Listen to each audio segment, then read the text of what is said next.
So we've done diagnostics on the 340 in, well, this video looking at the spark plugs, and then, well, then this video, you know, doing 3 different tests on it to see why.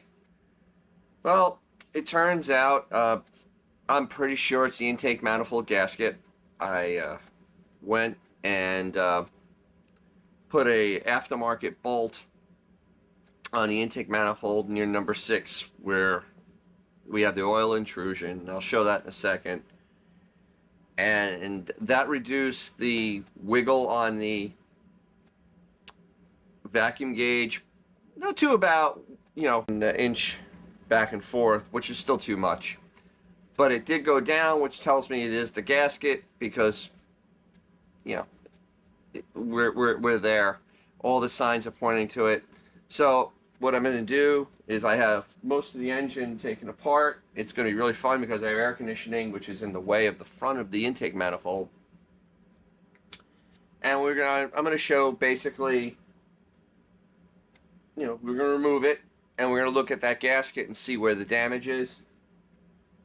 I'm going to refresh my intake manifold and we're going to put everything all back, and then we're going to reassemble it, retorque everything, and then wait for the sealant to cure, and then hopefully we'll be good to go. Yeah. So hopefully you're getting something from this series. If you are, please like, subscribe, because I'm going to do a lot more stuff with this car and my all my buddies' cars. It's kind of different things. And as always, you can share it. That's free. And I always want to hear those comments because the comments really give a learning experience for myself. And it gives the feeling of community because we're all car guys, and that's the whole point of it. All right, let me show you the bolt I put in. So there it is. I put a nice grade 8 bolt right there, torqued down 35 foot-pounds, and it still leaked. So you can see how the proximity to 6. So it's so close. Yeah. And this chain I have on here is to help me pick it up. Give me a handle, because there's nowhere to grip on this thing, especially the way the front is on it. So we're gonna make this very easy on myself. All right, let's get to it. Okay, so before we start taking the intake manifold off, here is another indication of something not going right. There is a giant puddle of oil next to number 2. And that really shouldn't be there. Yeah. So we're gonna, there's sealant on that. We'll put sealant on them before we put them back together. But as you can see, number 2 is really not the best. And then see, in between 2 or by number 4, it's dry. And of course, I'm going to be repainting this because, show car. Yay. But yeah, I just wanted to give a little picture of what we got going on before I start taking the manifold off. Now I'm going to loosen the bolts by hand so I can feel how each one of them is in their respective holes, because I want to know if I have any other bolts that are just not tight.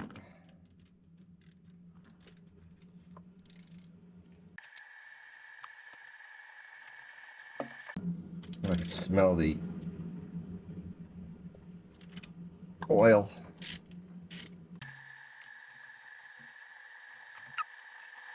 And this is the joy of air conditioning.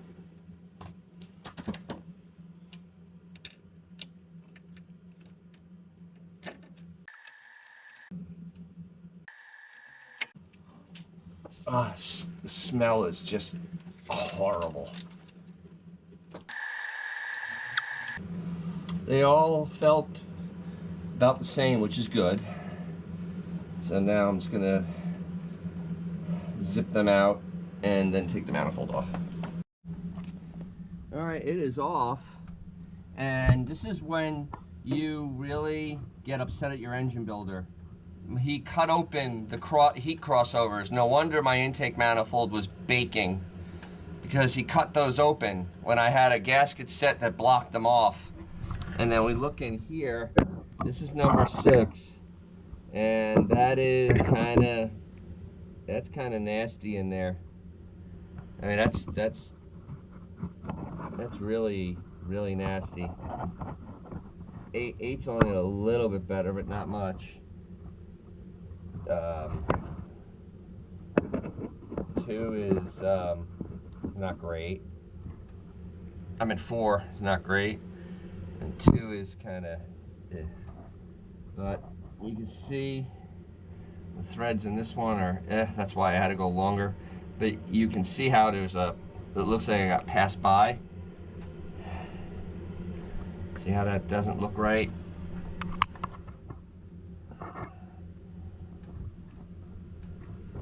Yeah. I'll go over.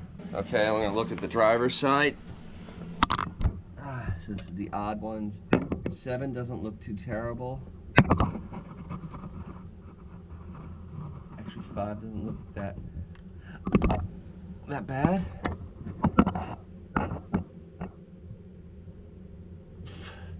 3 doesn't look bad. 1 doesn't look great. And you see the difference in the gasket on this side. That one has a little intrusion, but not a lot. But let's look at the intake. So now we're going to look at the intake manifold. You can see on the bottom, see the dark spot? See that dark spot? Yep, that's where it was sucking it in. And then there's a chip here that's kind of close to the it's kind of close to where the gasket is.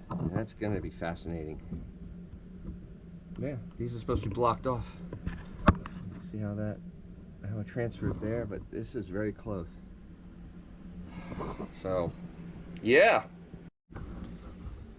Okay.